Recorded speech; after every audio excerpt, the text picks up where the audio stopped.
بسم اللہ الرحمن الرحیم۔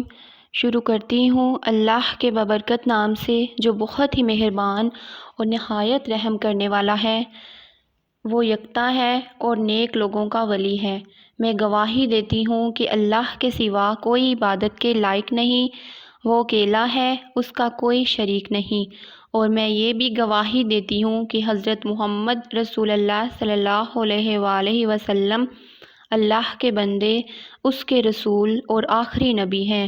اے میرے اللہ، میرے نبی حضرت محمد رسول اللہ صلی اللہ علیہ وآلہ وسلم پر اور ان کی آل پر اور ان کے تمام صحابہ کرام رضی اللہ تعالیٰ عنہ پر اپنی خاص رحمتیں، برکتیں اور سلامتی نازل فرما، آمین۔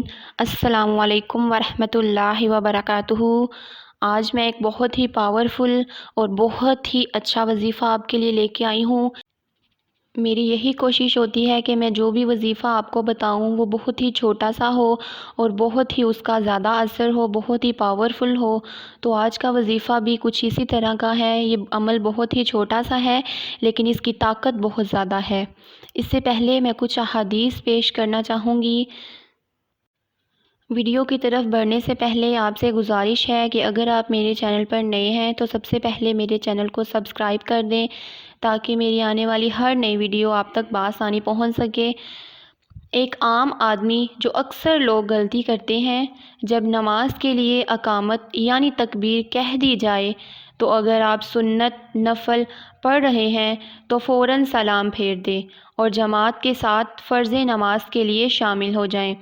نبی کریم صلی اللہ علیہ وآلہ وسلم نے فرمایا، جب اقامت ہو جائے تو فرض نماز کے علاوہ کوئی نماز نہیں ہوتی۔ حضرت علی رضی اللہ تعالیٰ عنہ نے فرمایا، جنگ خیبر کا جھنڈا حضور کریم صلی اللہ علیہ وآلہ وسلم نے مجھے دیا۔ اس دن میری آنکھیں خراب تھیں۔ حضور پاک صلی اللہ علیہ وآلہ وسلم نے اپنا لعاب یعنی تھوک مبارک میری آنکھوں میں لگائی۔ آنکھیں ایسے ٹھیک ہوئیں جیسے کہ ان میں تکلیف ہی نہ تھی۔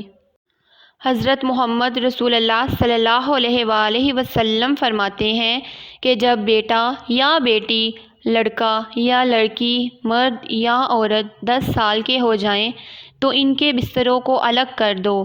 ان کے بستروں میں جو رات کے آرام کے بستر ہیں ان کے بیچ میں فاصلہ کر دو۔ سگی بہن کے ساتھ نہیں سو سکتی، ان کے درمیان فاصلہ کرو، درمیان میں تکیہ رکھ دو یا کوئی اور چیز رکھ دو۔ بستروں میں تفریق ڈال دو اور سگے بھائی کے ساتھ نہ سوئے۔ یہ شریعت کا حکم ہے۔ جن لوگوں کو نفسیات کا تجربہ ہے ان سے پوچھو کہ اس میں کتنا راز ہے۔ شریعت کے اس حکم میں کیا شفقت و رحمت ہے۔ لہٰذا اپنے 10 سال کے بچوں کو کبھی اکٹھا مت لیٹنے دو، بیچ میں کوئی چیز حائل رکھ دو۔ ایسی ہی اپنی سگی بیٹیوں کو بھی جب 10 سال کی ہو جائیں تو ان کے بستر الگ کر دو۔ حضرت محمد رسول اللہ صلی اللہ علیہ وآلہ وسلم نے یہ بھی فرمایا، جب اللہ رب العزت بندے کو کوئی نعمت عطا فرماتا ہے اور وہ بندہ اس نعمت کے ملنے پر الحمدللہ کہتا ہے تو بندے نے شکر ادا کیا، وہ اسے ملنے والی نعمت سے افضل ہے۔ یعنی وہ نعمت جو اسے عطا کی گئی اور جو اس نے شکر ادا کیا، شکر ادا کرنا اس نعمت سے بھی زیادہ افضل ہے۔ حضرت محمد رسول اللہ صلی اللہ علیہ وآلہ وسلم نے ارشاد فرمایا، قیامت کے روز خدا کچھ لوگوں کو چیونٹیوں کی شکل میں اٹھائے گا۔ لوگ انہیں اپنے قدموں سے رون دیں گے۔ پوچھا جائے گا، یہ چیونٹیوں کی شکل میں کون لوگ ہیں؟ انہیں بتایا جائے گا کہ یہ وہ لوگ ہیں جو تکبر کرتے تھے۔ اس لیے اللہ تعالیٰ نے ہر انسان کو حکم دیا ہے کہ کوئی انسان تکبر نہ کرے، غرور نہ کرے، کسی کو نیچا نہ دکھائے۔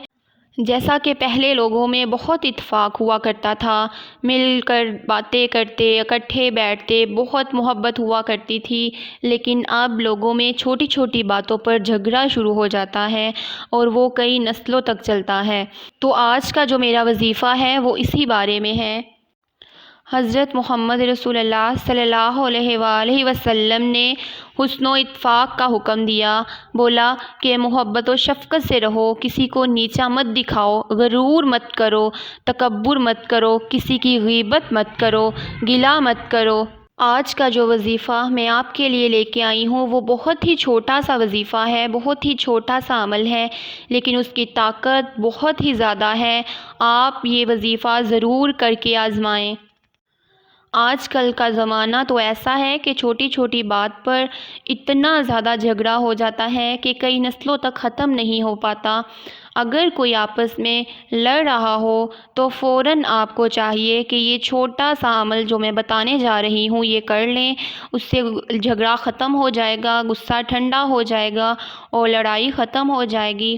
تو آج کا عمل یہ ہے کہ سب سے پہلے جب آپ کسی کو آپس میں لڑتے دیکھیں تو فوراً آپ اول و آخر 3 مرتبہ درود شریف پڑھ لیں، یعنی درود ابراہیم بھی پڑھنا ہے جو آپ نماز میں پڑھتے ہیں۔ 3 مرتبہ آپ نے درود پاک پڑھنے کے بعد یا رؤوف کو کثرت سے پڑھنا شروع کر دینا ہے، یا رؤوف یا رؤوف یا رؤوف۔ 3 مرتبہ درود ابراہیم پڑھ کر آپ نے اس الفاظ کا یا رؤوف کا ورد شروع کر دینا ہے، اور یہ پڑھنے کے بعد آپ نے پھر آخر میں 3 مرتبہ درود ابراہیم پڑھنا ہے۔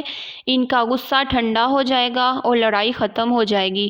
ہر نماز کے بعد چند مرتبہ آپ پڑھ لیں، دل نرم ہو جائے گا۔ اللہ تعالیٰ ذکر کرنے والے پر مہربان ہو جاتا ہے، اس لیے اللہ تعالیٰ نے ہر انسان پر 5 وقت کی نماز فرض کی ہے۔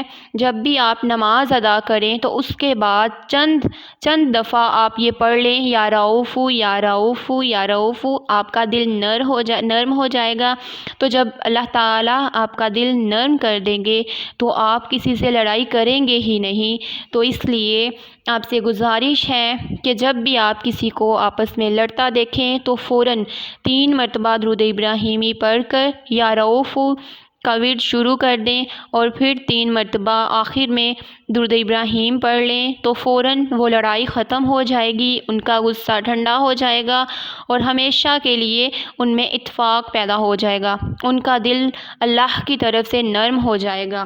آپ سے گزارش ہے کہ اگر آپ میرے چینل پر نئے ہیں اور آپ نے ابھی تک میرے چینل کو سبسکرائب نہیں کیا تو برائے مہربانی میرے چینل کو سبسکرائب کر دیں، تاکہ میری آنے والی ہر نئی ویڈیو اور اچھی سے اچھی ویڈیو آپ تک بآسانی پہنچ سکے۔ اللہ حافظ۔